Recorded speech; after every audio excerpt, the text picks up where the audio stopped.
প্রিয় ভাইরা, শিখা আমি নিজেও এই আমল করেছি।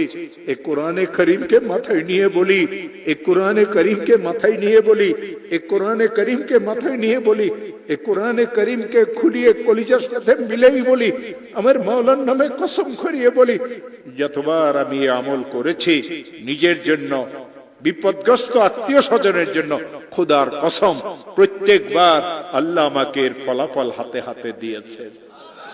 শেখ আহমদ সরহান্দি তার নাম ছিল। তিনি তার কিতাবে আমল শিখাইছেন, কোন মুসলমান যদি ঋণগ্রস্ত হয়, এত ঋণ হয়ে গেছে, আদায়ের কোনো ব্যবস্থা নাই, খেতে ফসল হয় না, দোকানটা অচল হয়ে গেছে, ছেলেটা বিদেশে গিয়ে ফাঁসিয়ে গেছে, থাকতেও পারে না, আসতেও পারে না, 2-3টা মেয়ে ঘরে উপযুক্ত, কারো বিবাহ হয় না, একটা মেয়েকে বিবাহ দিয়েছিল, তালাক নিয়ে মেয়েটা ঘরে চলে আসছে, ছেলেটা খারাপ ছেলেদের সাথে মিশিয়ে মদ জুয়ার অভ্যস্ত হয়ে গেছে। এই লোকটার পেরেশানির কোনো শেষ নাই, অনেক মামলা মোকদ্দমা তো সে ফাঁসিয়ে গেছে। হযরত মুজাদ্দিদ আল ফিসানি বলেন, কঠিন থেকে কঠিন বিপদগ্রস্ত মুসলমান যদি ইশারের নামাজের পরে তাসবিহ হাতে নিয়ে যেই দরুদ শরীফ পড়তে জানে, 100 বার দরুদ শরীফ পড়বে। আল্লাহুম্মা সাল্লি আলা সাইয়্যিদিনা মুহাম্মদ, আল্লাহুম্মা সাল্লি আলা সাইয়্যিদিনা মুহাম্মদ, আল্লাহুম্মা সাল্লি আলা সাইয়্যিদিনা মুহাম্মদ। আর 499 বার পড়বে লা হাওলা ওয়ালা কুওয়াতা ইল্লা বিল্লাহ। একবার পড়বে লা হাওলা ওয়ালা কুওয়াতা ইল্লা বিল্লাহিল আলিয়্যিল আযীম। আবার 100 বার দরুদ শরীফ পড়বে, হাত পাতিয়ে বলবে, আল্লাহ আমি তো মামলা মোকদ্দমায় ফেসে গেছি। হাত পাতিয়ে বলবে, আল্লাহ আমার মেয়েগুলির তো বিবাহ হচ্ছে না।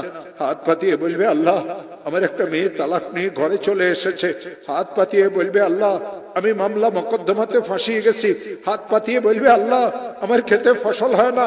হাত পাতিয়ে বলবে, আল্লাহ আমার ব্যবসাটা অচল হয়ে গেছে। হাত পাতিয়ে বলবে, আল্লাহ আমি সন্ত্রাসীদের দ্বারা কবলিত। হাত পাতিয়ে বলবে, আল্লাহ আমার ছেলেটা তো বিদেশে গিয়ে ফাঁসিয়ে গেছে।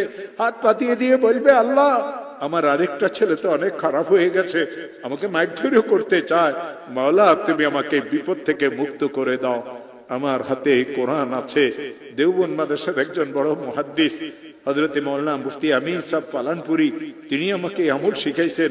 তিনি আমাকে এই কথা বলেছিলেন, মাওলানা যখন এই আমল শিখেছি নিজের জন্য, বিপদগ্রস্ত আত্মীয় স্বজনের জন্য, যখন এই আমল আমি করেছি, আল্লাহর কসম এর ফলাফল আল্লাহ আমাকে হাতে হাতে দিয়েছে। ও আমার প্রিয় ভাইয়েরা, শিখার পরে আমি নিজেও এই আমল করেছি।